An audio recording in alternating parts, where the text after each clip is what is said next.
Oke, lause, selamat pagi semuanya. Oke, tema firman Tuhan kita hari ini tentang permainan menunggu. Nah, poin utamanya jalan Daud menuju tahta adalah salah satu penderitaan dan menunggu waktu Tuhan.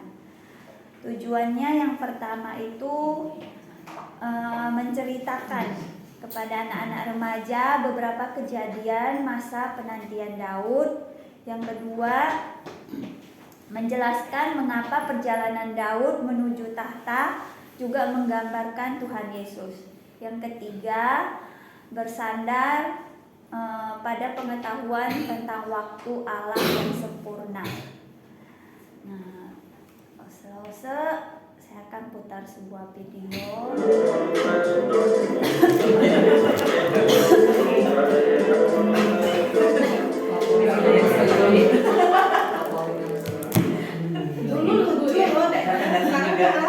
Oke, Selasa ada yang tahu nggak?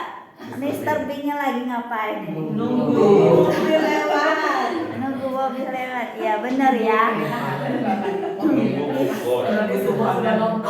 Ya, Mr. B-nya lagi menunggu ya, menunggu. Nah, teman-teman, ada nggak dari kalian saat ini yang lagi menunggu? Ada. Apa? Menunggu apa? Menunggu awal bulan. Menunggu gajian. Oke. Oh iya, menunggu gajian awal bulan ya. Oke, karena cuma Lauseyul yang jawab lagi menunggu gajian, mungkin kalian maksudnya kalian. Orang kaya. Oh, nggak ada ya Lause ya? Hah? Aku nih mau kalian. Dia ngomong kalian. Ini kalian ini nggak ada ya? Nanti aku ganti. HP kalian Nanti saya ganti ya. Ganti A. kalian. Ganti A ya, kalian ya. Oke. Nah, Lause karena cuma Lauseyul yang lagi menunggu. Nah, Lause akan nyuruh kalian menunggu ya. Yang belum menunggu, yang nggak lagi menunggu, Lause akan menunggu mengasih kalian menunggu untuk dapat makanan ini setelah selesai firman. Oke. Nah, teman-teman, menunggu adalah sesuatu yang sangat sulit ya. Menunggu atau menantikan sesuatu yang baik itu sangat sulit. Nah, tadi kita lihat Mr. Bean itu mungkin menunggunya cuma sekitar 1 atau 2 jam atau setengah hari gitu ya, menunggu mobil gitu ya. Bagaimana kalau disuruh menunggu sampai bertahun-tahun lamanya? Nah, tapi hari ini kita akan melihat seorang Daud ya yang menunggu penantiannya selama 15 tahun. Apa yang terjadi pada Daud selama 15 tahun penantiannya setelah ditunjuk menjadi raja sampai benar-benar menjadi raja. Dan apa sih yang ingin Tuhan ajarkan juga sama kita ketika kita disuruh menunggu saat ini gitu ya. Nah, teman-teman, minggu lalu kita udah belajar soal Raja Saul. Berarti pelajaran minggu ini ya Lause, bagaimana Raja Saul itu gak taat sama firman Tuhan ya. Dia lebih mementingkan dirinya, lebih bersandar pada dirinya sendiri daripada mematuhi firman Tuhan, sehingga Allah menolak Raja Saul menjadi raja. Nah, karena Raja Saul ditolak sudah menjadi raja, maka Allah kemudian memilih raja yang baru dan Allah kemudian mengutus Samuel untuk memilih atau mengutus raja yang baru, dan dia adalah Daud ya. Jadi dimulai dari penunjukan Daud. Penunjukan itu apa sih? Pastinya teman-teman pasti belum ngerti ya apa itu penunjukan. Nah, penunjukan itu adalah sesuatu yang dimana Allah akan menunjuk atau memilih seseorang atau memperlengkapi orang itu menjadi seorang raja, dan dia adalah Daud. Nah, di dalam 1 Samuel 16 ayat 1, Allah menyuruh Samuel. Allah berfirman kepada Samuel, dia berkata seperti ini, berapa lama lagi engkau berduka cita karena Saul? Bukankah ia telah kutolak sebagai raja atas Israel? Isilah tabung tandukmu dengan minyak dan pergilah. Aku mengutus engkau kepada Isai, orang Betlehem itu, sebab di antara anak-anaknya telah kupilih seorang raja bagiku. Nah, jadi Allah mengutus Samuel untuk menunjuk Daud dan memilih Daud sebagai menggantikan Saul menjadi raja. Nah, kita akan lihat teman-teman pengalaman penantian Daud setelah ditunjuk menjadi raja, apa yang terjadi itu selama 15 tahun itu. Nah, dimulai dari 1 Samuel 16. Kita lihat di dalam ayat 12 dan 13. Lause Santoso lah. Ayat 12 dan 13. Aku tuh lagi diam. 1 Samuel 16 ayat 12 dan 13. Kemudian disuruhnya Allah menjemput dia. Ia kemerah-merahan, matanya indah dan palasnya elok. Lalu Tuhan berfirman, bangkitlah, uraplah dia, sebab inilah dia. Samuel mengambil tabung tanduk yang berisi minyak itu dan mengurapi Daud di tengah-tengah saudara-saudaranya. Sejak hari itu dan seterusnya berkuasalah roh Tuhan atas Daud. Lalu berangkatlah Samuel menuju Rama. Oke, ya, jadi di ayat 12 dan 13 ini kita lihat Samuel udah di rumah Isai. Ya. Nah, jadi pada saat Samuel bertemu dengan Daud, Allah menyuruh dia untuk mengurapi Daud menjadi raja. Nah, di dalam Samuel 1 dan 1 Samuel sampai di dalam 1 Samuel 17 kita lihat apa yang terjadi. Setelah Samuel ini diurapi menjadi raja, Samuel masih Daud, sorry langsung grogi aku. Setelah Daud diurapi menjadi raja, Daud ini masih menjalankan kehidupannya sehari-hari ya, sebagai gembala, mengembalakan kambing domba milik ayahnya. Daud ini juga bekerja di istana Saul ya, jadi sebagai hamba Saul, yaitu sebagai bermain kecapi ya. Jadi dia disuruh bermain kecapi karena Saul itu semenjak roh Allah itu pergi dari dia, Saul itu sering merasa gelisah. Nah, jadi jadi Saul menyuruh Daud untuk bermain kecapi, dan ketika Daud bermain kecapi, Saul itu merasa lebih tenang. Nah, jadi itu keseharian Daud setelah dia diurapi menjadi raja. Ya. Nah, teman-teman, jadi di dalam 1 Samuel 17 menceritakan bagaimana nanti Daud ini bisa diagungkan dan dipercaya di dalam bangsa Israel, gitu ya. Nah, jadi ceritanya suatu hari bangsa Filistin ini akan berperang, mengumpulkan prajurit-prajuritnya akan berperang melawan bangsa Israel. Nah, demikian juga dengan bangsa Israel ya, karena dilihat mereka bangsa Filistin udah menyusun prajurit-prajuritnya, maka bangsa Israel pun Saul menyuruh prajurit-prajuritnya untuk berkumpul, dan mereka berdiri berhadap-hadapan gitu ya, satu di sini satu di depan gitu ya. Nah, jadi keluarlah seorang prajurit bangsa Filistin yang bernama Goliat. Jadi Goliat ini begitu besar ya teman-teman ya, Goliat ini besar, tinggi banget, dan Goliat ini adalah seorang prajurit yang diperlengkapi dengan senjata perang dan pakaian-pakaian perang yang begitu lengkap lah ya. Intinya cukup menakutkan kalau pada saat itu di depan musuh dia gitu ya.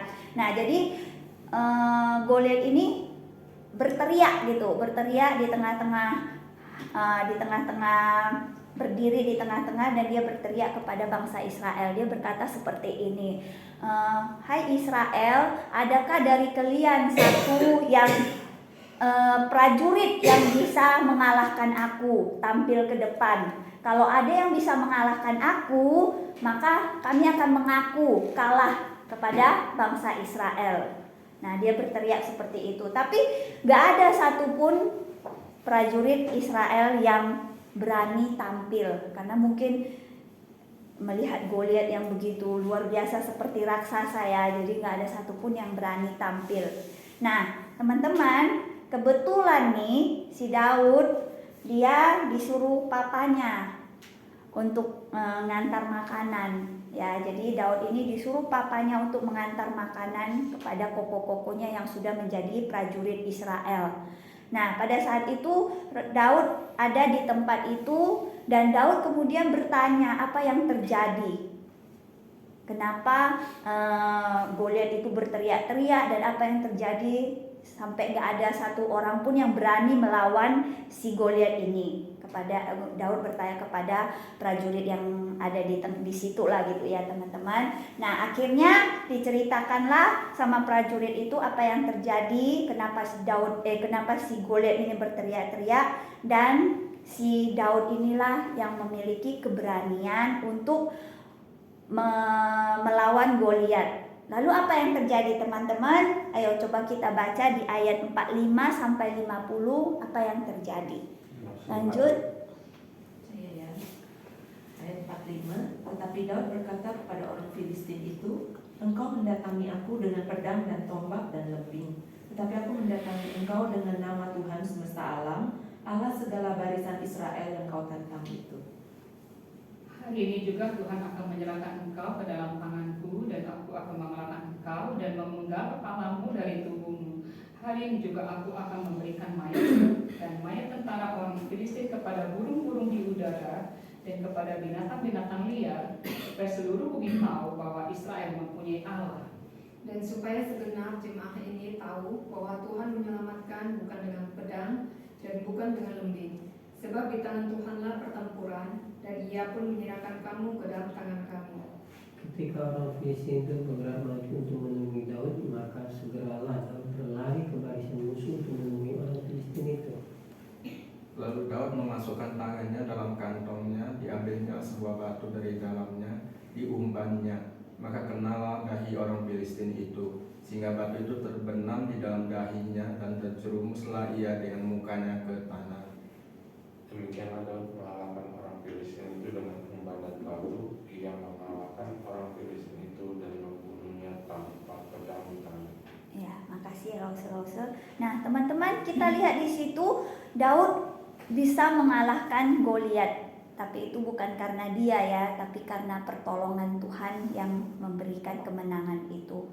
Nah, sejak kemenangan Daud mengalahkan Goliat, Daud itu diagungkan dan dipercayai di tengah-tengah bangsa Israel. Ya, jadi dia dipuji, dan bukan cuma itu. Semenjak dia menang melawan Goliat, Daud ini dipercayai sama Saul untuk memimpin, mengepalai pasukan gitu ya. Saul menyuruh dia berperang kemanapun, dan Daud selalu menang. Nah, akibat kemenangan yang selalu diterima oleh Daud ini, bagaimana Tuhan memimpin dia, menyertai dia. Nah, Saul menjadi iri hati ya. Pada saat itu mulailah masalah-masalah yang terjadi di dalam kehidupan Daud karena iri hatinya si Saul. Nah, di dalam 1 Samuel 18 kita lihat Samuel mulai iri hati dan membenci Saul. Coba kita baca di ayat 6 dan 9, Lause.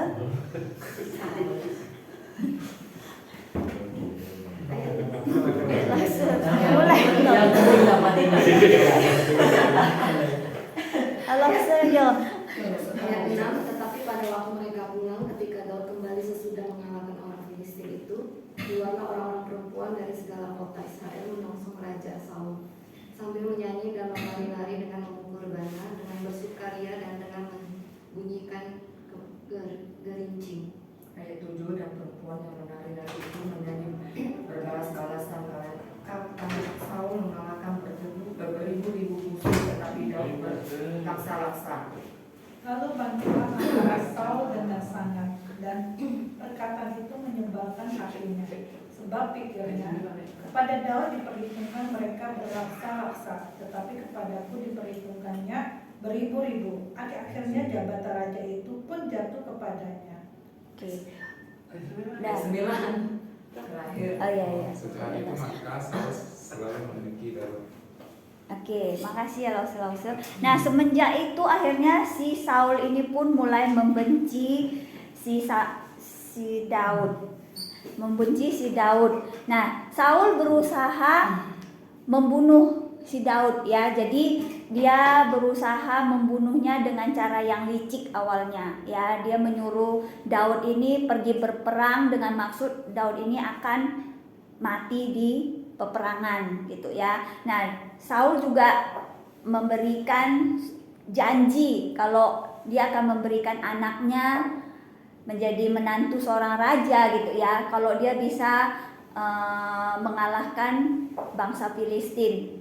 Nah, tapi akhirnya teman-teman, si Daud ini juga menang dan bisa mendapatkan melaksanakan apa yang disuruh si Saul ini. Dan itu membuat si Saul menjadi lebih marah karena setiap hal yang dia lakukan untuk memusnahkan Daud semuanya gagal karena pertolongan Tuhan yang menolong Daud. Sehingga karena kegagalan-kegagalan yang dia lakukan untuk membunuh Daud gak berhasil, akhirnya si Saul ini berusaha untuk membunuh Daud dengan tangannya sendiri dengan memakai prajurit-prajuritnya. Nah, di dalam 1 Samuel 19 kita lihat Daud kemudian dikejar-kejar oleh prajurit-prajurit Saul karena karena Saul gagal membunuh Daud di medan mengirimkan dia di medan peperangan gitu ya. Di dalam ayat 1-nya 1 Samuel 19 saya aja yang baca ya Lause biar enggak panik. Saul aduh kok susah banget ngilangin groginya. Saul mengatakan kepada Yonatan anaknya dan kepada semua pegawainya bahwa Daud harus dibunuh, tetapi Yonatan anak Saul sangat suka kepada Daud. Jadi mulai dari itu Saul menyuruh prajurit-prajuritnya untuk membunuh Daud. Nah, dari situlah Daud dikejar-kejar dan Daud juga harus melarikan diri dan bersembunyi. Ya. Nah, teman-teman, seandainya kita di posisi Daud, kita yang sudah dijanjikan akan menjadi seorang raja, tapi mengalami peristiwa yang gak enak, mengalami setiap pergumulan, apa yang akan kita rasakan? Nah, pastinya kita akan berpikir seperti ini. Aku udah ditunjuk sebagai raja baru, tapi kok sampai saat ini hal-hal sulit yang aku hadapi. Nah, mungkin kita juga akan berpikir, kok Saul mau membunuh aku ya? Padahal aku kan udah melakukan yang terbaik. Aku udah berperang, melawan musuh-musuh, memberikan yang terbaik untuk bangsa Israel. Tapi kenapa Saul mau membunuh aku? Nah, pastinya kita akan berpikir, aku itu gak layak diperlakukan seperti seorang penjahat. Padahal aku sudah berjasa kepada bangsa Israel dan aku juga sudah diangkat Allah menjadi seorang raja.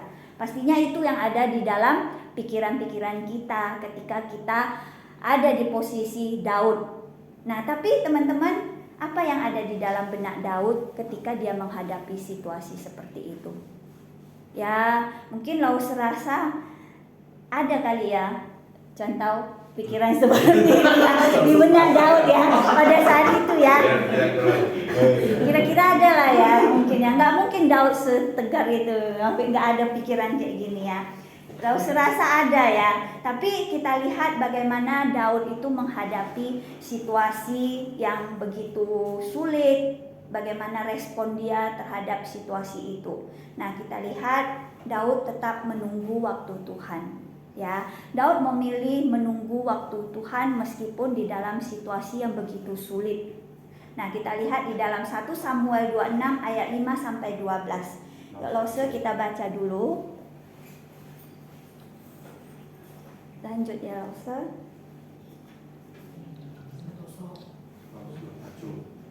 Saya dulu. Ayat 5 ya, 1 Samuel 6 ayat 5 sampai 12. Berkemaslah Daud lalu sampai ke tempat Saul berkemah. Waktu Daud melihat tempat Saul berbaring dengan Abner bin Ner, panglima tentaranya, Saul berbaring di tengah-tengah perkemahan, sedang rakyat berkemah sekelilingnya. Berbicara Daud kepada Ahimelek orang Het itu dan kepada Abisai anak Zeruya saudara Yoab, katanya, siapa turun bersama-sama dengan aku kepada Saul ke tempat perkemahan itu? Jawab Abisai, aku turun bersama-sama dengan engkau. Datanglah Daud dengan Abisai kepada rakyat itu pada waktu malam, dan tampaklah di sana Saul berbaring tidur di tengah-tengah perkemahan dengan tombaknya terpancung di tanah pada sebelah kepalanya, sedang Abner dan rakyat itu berbaring sekelilingnya. Lalu berkatalah Abisai kepada Daud, pada hari ini Allah telah menyerahkan musuhmu ke dalam tanganmu. Oleh sebab itu, izinkanlah kiranya aku menancapkan dia ke tanah dengan tombak ini, dengan satu tikangan saja, tidak usah dia kutancapkan 2 kali. Tetapi kata Daud kepada Abisai, jangan musnahkan dia, sebab siapakah yang dapat menjamah orang yang diurapi Tuhan dan bebas dari hukuman. Lalu kata Daud, demi Tuhan yang hidup, niscaya Tuhan akan membunuh dia, entah karena sampai ajalnya dan ia mati, entah karena ia pergi berperang dan hilang lenyap di sana. Kiranya Tuhan menjauhkan daripadaku untuk menjamah orang yang diurapi Tuhan. Ambillah sekarang tombak yang ada di sebelah kepalanya dan kendi itu, dan marilah kita pergi. Kemudian Daud mengambil tombak dan kendi itu dari sebelah kepala Saul, lalu mereka pergi. Tidak ada yang melihatnya, tidak ada yang mengetahuinya, tidak ada yang terbangun, sebab sekaliannya tidur, karena Tuhan membuat mereka tidur nyenyak. Oke, makasih Lause. Nah, kenapa Lause bisa bilang Daud itu lebih memilih menunggu waktu Tuhan? Ya, karena kita lihat di dalam 1 Samuel 26 ayat 5 sampai 12 tadi, kita lihat bagaimana Daud punya kesempatan untuk membunuh Saul, ya, tapi dia nggak melakukannya. Nah, teman-teman, menurut kalian nih, kenapa hamba Daud berpikir kalau Daud itu harus membunuh Saul? Kenapa hamba Daud itu berpikir, oh kita harus bunuh Saul Dia ini? masuk dalam prinsip itu, ikan gabus, ikan sepat, ikan lele, sikat semua. Ya, mungkin ya dibunuh ya, selagi ada kesempatan gitu ya. Ya,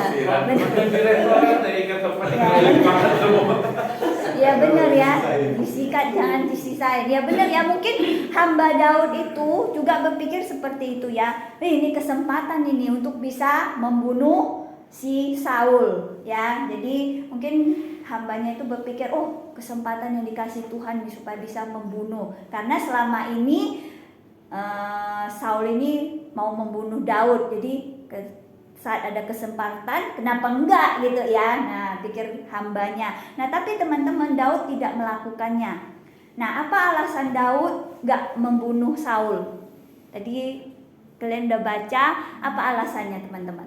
Takut kena hukuman. Yang di Saul diurapi Tuhan. Takut kena hukuman. Iya benar ya.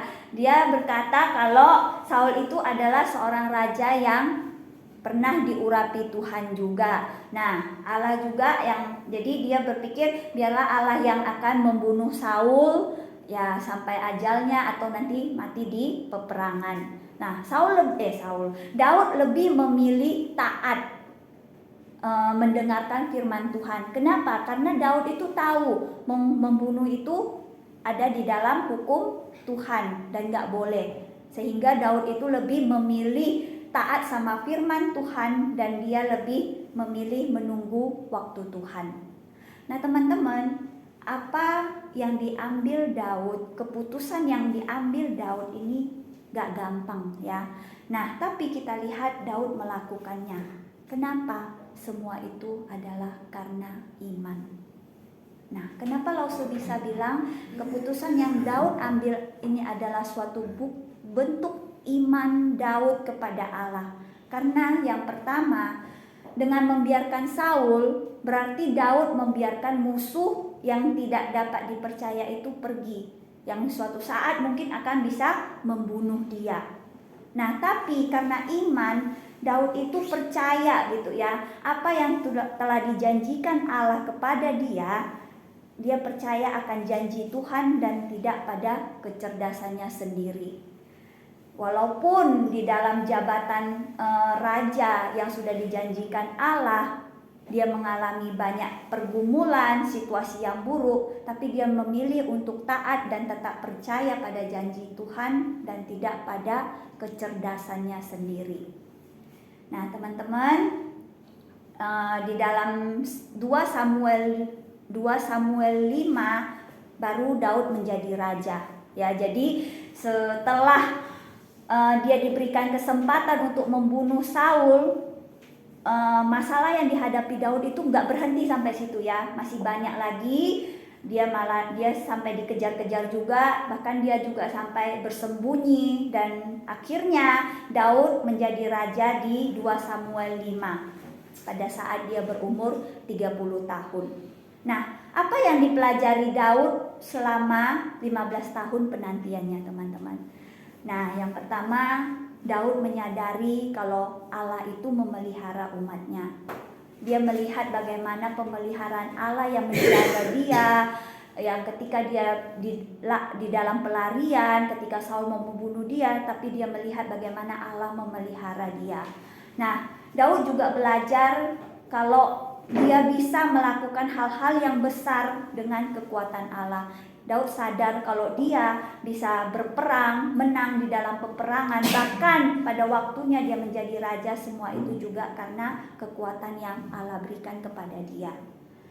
Nah, teman-teman, perjalanan Daud menuju tahta merupakan gambaran bagaimana perjalanan Kristus nantinya.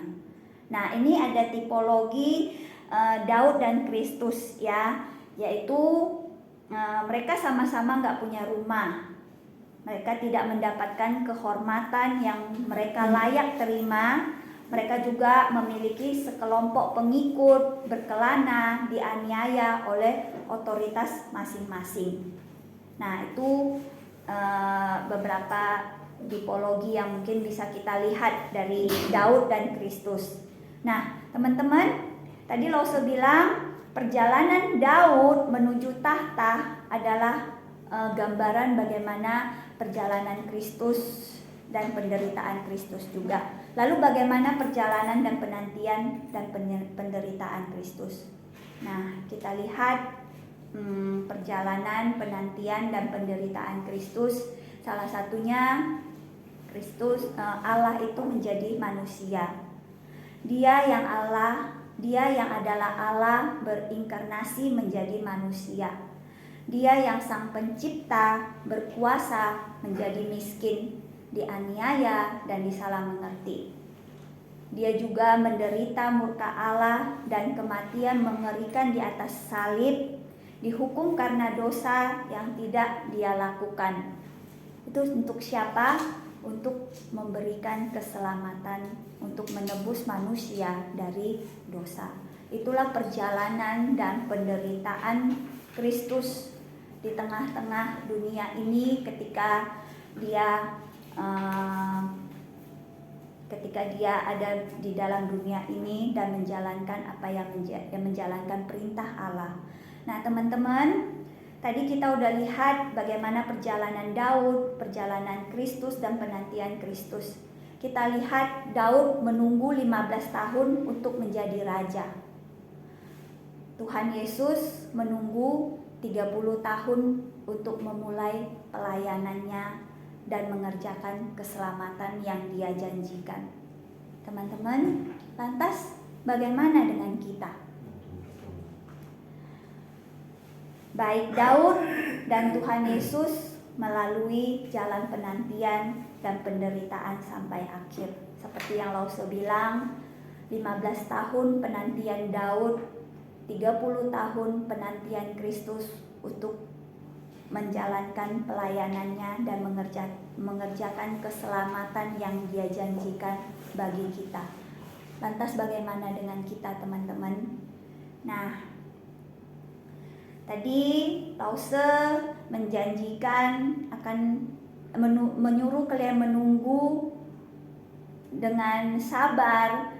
Lause akan memberikan makanan ini untuk kalian gitu ya setelah selesai firman.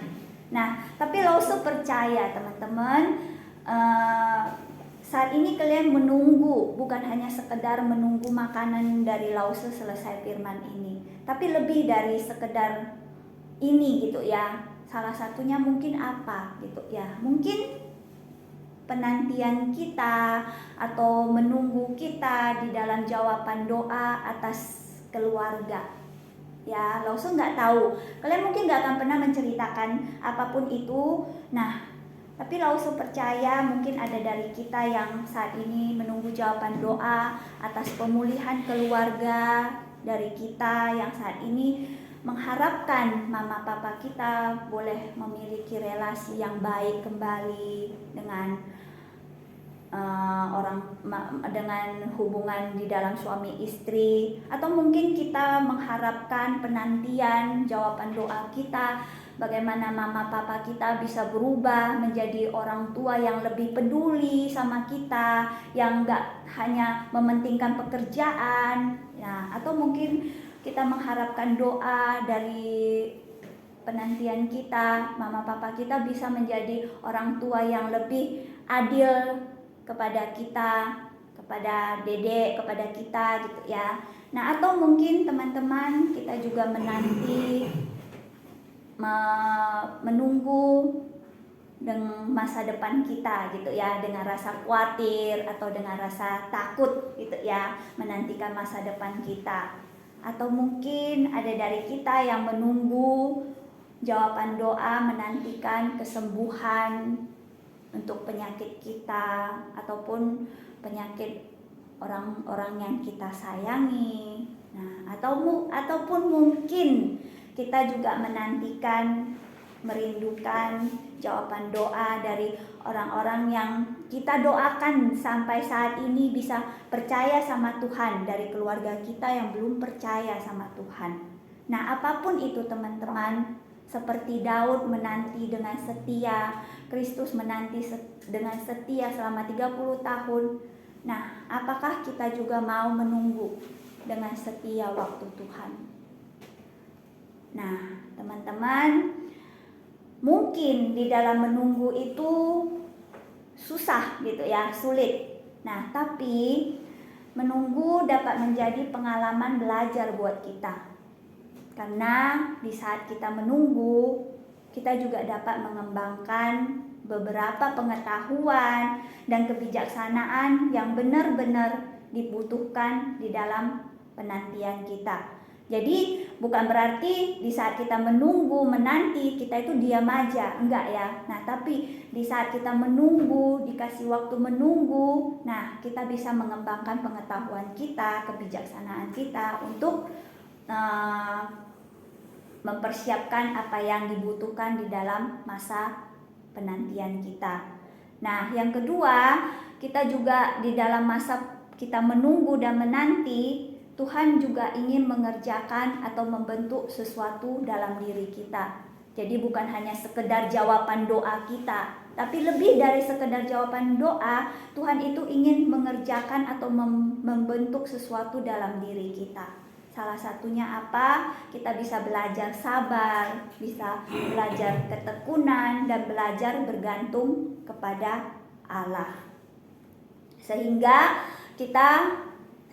iman kita itu menjadi lebih kuat, yang merupakan pondasi kita, kekuatan kita untuk menolong kita menjalani kehidupan ini. Nah, tapi teman-teman, sekali lagi Lause bilang menunggu atau menantikan sesuatu yang baik itu sulit. Jangankan sehari, ya kan? Jangankan 1 jam. Disuruh menunggu bertahun-tahun itu adalah sesuatu yang sulit. Dan bukanlah hal yang gampang gitu ya. Nah, tapi Lause akan menceritakan sebuah cerita buat kalian, yaitu tentang cerita bapak tua yang buta. Nah, teman-teman, ada seorang bapak tua yang diantar anaknya untuk tinggal di panti jompo. Ya, jadi bapak tua ini buta, dan pada saat sampai di panti jompo itu seorang petugas menemui bapak itu, kemudian petugas itu menggandeng tangan bapak itu untuk mengantarkannya ke dalam kamar gitu ya. Jadi bapak tua itu digandeng sama petugas itu dan mau diantarkan ke kamar. Nah, sembari di dalam perjalanan ke kamarnya, petugas itu berkata seperti ini, "Om, kamarnya Om itu bagus banget. Di depannya ada danau loh Om. Nah, terus kamar Om itu dicat pakai cat pastel. Warnanya bagus banget, danaunya indah banget. Pokoknya Om, bagus banget kamarnya Om." Ya, jadi petugas itu berkata seperti itu. Tiba-tiba awalnya bapak tua ini diam. Kemudian dalam perjalanan menuju kamarnya, bapak tua ini berkata seperti ini, "Oh iya ya, bagus banget kamar saya." Nah, terus petugas itu berkata kayak gini, "Om, kita kan belum sampai nih ke kamarnya Om. Kok bisa Om bilang bagus?" Kemudian bapak tua itu berkata seperti ini, menjawab seperti ini, "Saya kan buta. Mau saya nyampe atau tidak, kan saya tetap gak bisa melihat. Saya mengatakan kamar saya bagus karena penjelasan dari kamu. Karena penjelasan dari kamu." Teman-teman, bukankah di dalam penantian kita, menunggu kita juga sama seperti bapak buta ini? Kita gak bisa melihat ke depan apa yang akan terjadi, dan itulah yang membuat kita gak sabar menunggu dan membuat kita khawatir, gelisah, takut. Tapi bukankah seperti apa yang dikatakan bapak tua ini? Dia berkata, "Aku bisa mengatakan kamar aku bagus karena penjelasan kamu." Bukankah kita juga telah diberikan penjelasan, diberikan pengertian oleh Allah melalui firman-Nya? Nah, teman-teman, salah satu firman Tuhan di dalam Yesaya 7 ayat 14, kita baca Lause, biar jangan serius sekali, Lause jadi grogi ya. Ayo Lause, serius sekali biar jangan serius. Yesaya 7 ayat 14 Lause.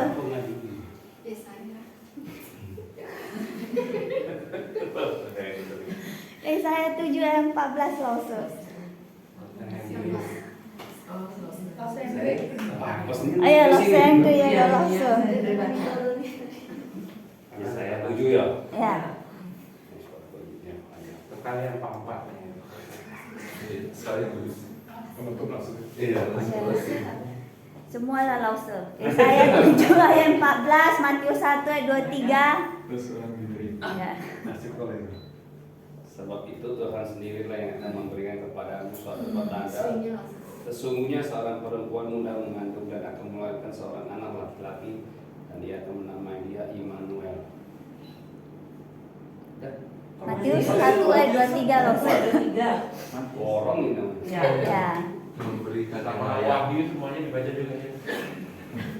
Sesungguhnya anak darah itu akan mengandung dan melahirkan seorang anak laki-laki, dan mereka akan menamai dia Immanuel, yang berarti Allah menyertai kita. Oke, Yeremia Lause, sekalian Lause. Udah. Udah. Yeremia 29. Ini karena dia mantul digini sama. Sebab aku ini mengetahui rancangan-rancangan apa yang ada padaku mengenai kamu. Demikianlah firman Tuhan, yaitu rancangan damai sejahtera dan bukan kecelakaan. Karena kecelakaan untuk memberikan padamu hari depan yang penuh harapan. Oke, ya udah, makasih ya Ulang Lause. lagi. Nah, boleh Lause ya, biar lengkap Lause. Biar lengkap. Ayat 20. Dan ajarkan mereka melakukan segala sesuatu yang telah kuperintahkan padamu, dan ketahui Aku menyertai kamu senantiasa sampai pada akhir zaman. Oke, makasih ya Lause. Nah, lupa aku mau ngomong apa Lause. Nah, teman-teman, bukankah seperti Lause bilang, Allah juga telah memberikan penjelasan melalui firman-Nya dalam hidup kita. Di dalam Yesaya 7 ayat 14 adalah nubuatan Nabi Yesaya akan janji keselamatan dan Allah yang selalu menyertai umatnya. Dan janji itu telah digenapi di dalam Matius 1 ayat 23 melalui pribadi Yesus Kristus yang telah datang ke dalam dunia dan apa yang telah Yesus kerjakan untuk menebus dan menyelamatkan kita. Dia telah menyelesaikan masalah terbesar kita, yaitu dosa. Nah, teman-teman, di dalam Yeremia tadi kita lihat kalau Allah berjanji, rancangan Dia adalah rancangan damai sejahtera. Dan Allah juga berjanji Dia akan menyertai kita sampai kekekalan. Nah, teman-teman, bentar ya.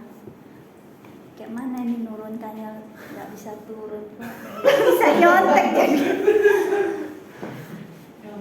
Nah, teman-teman,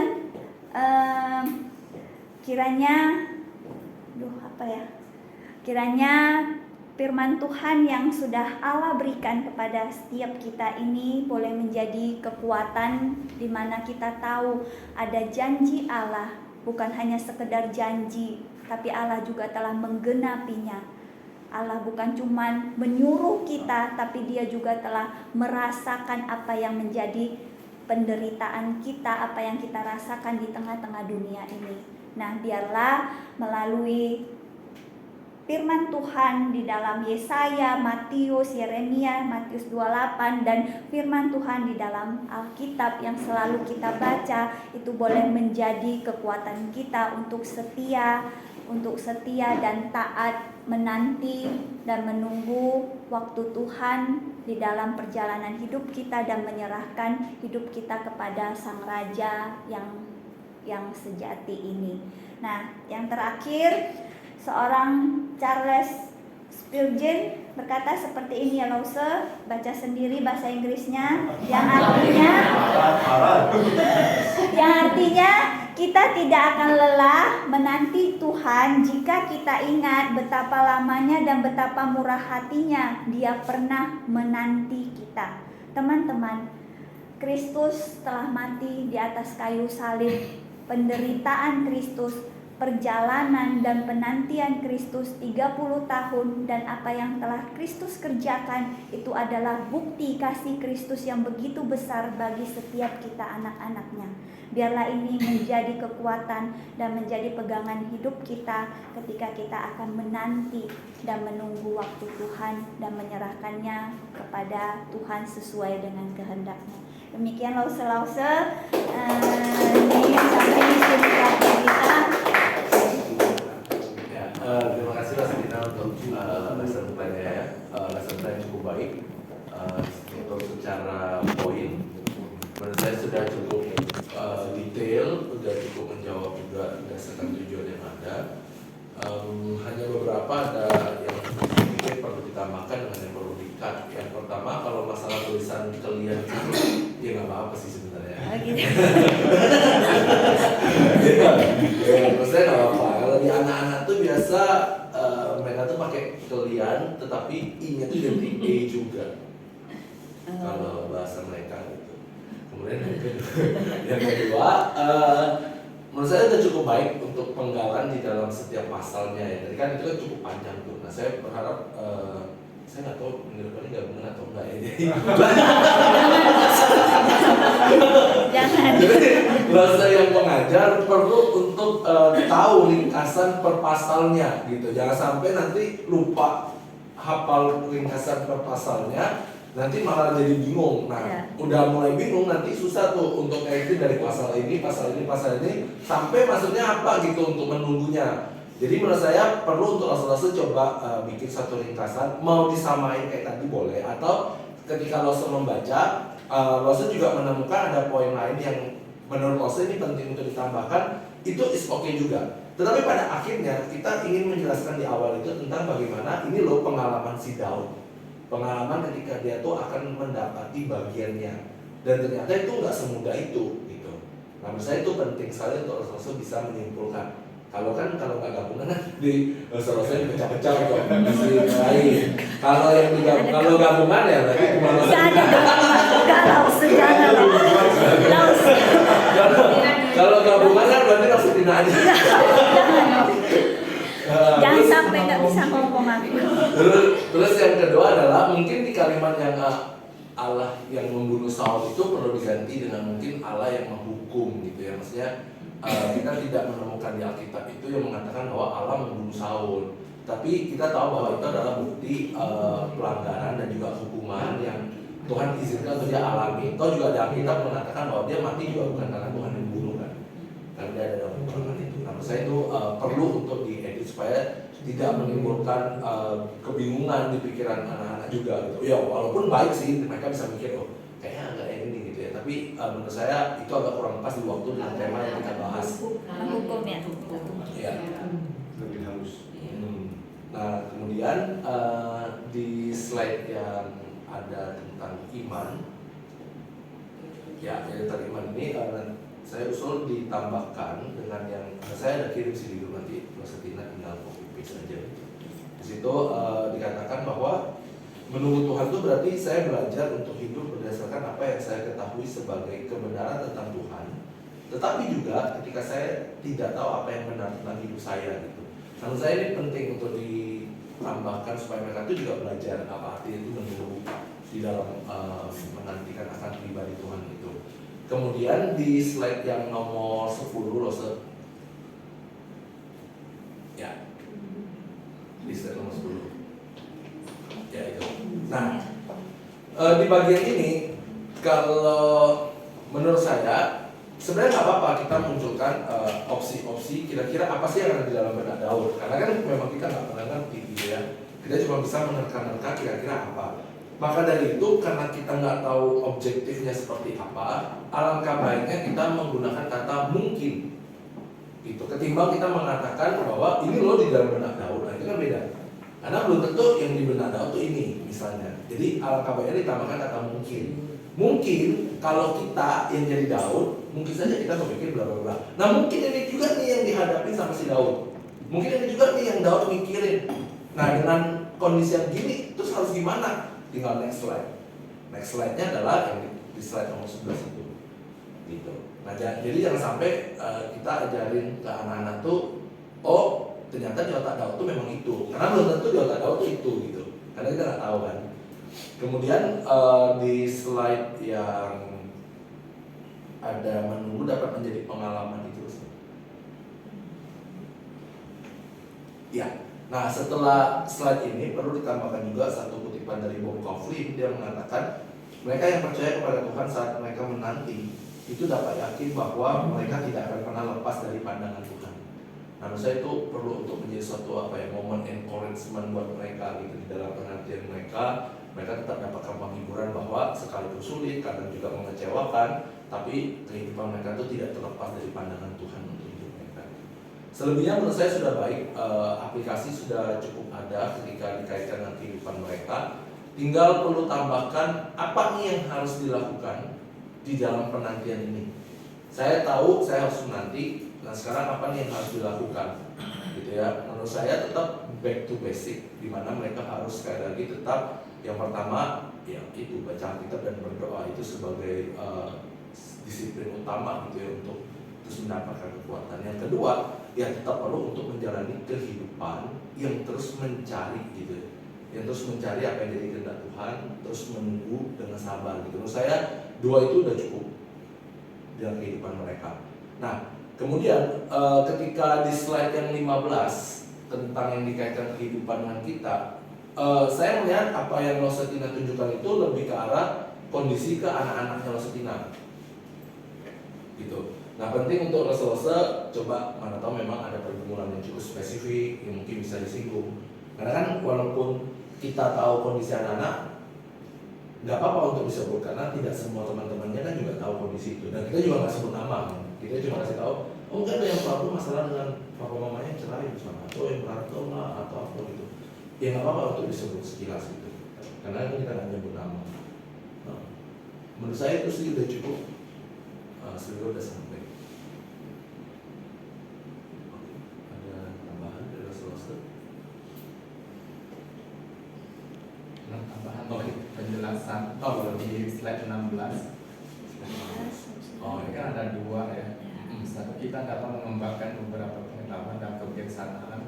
Mungkin ini kita bisa korelasikan bagaimana Daud begitu kaya hikmatnya di dalam dia mengarang kitab Mazmur ya. Jadi ini bukti ya.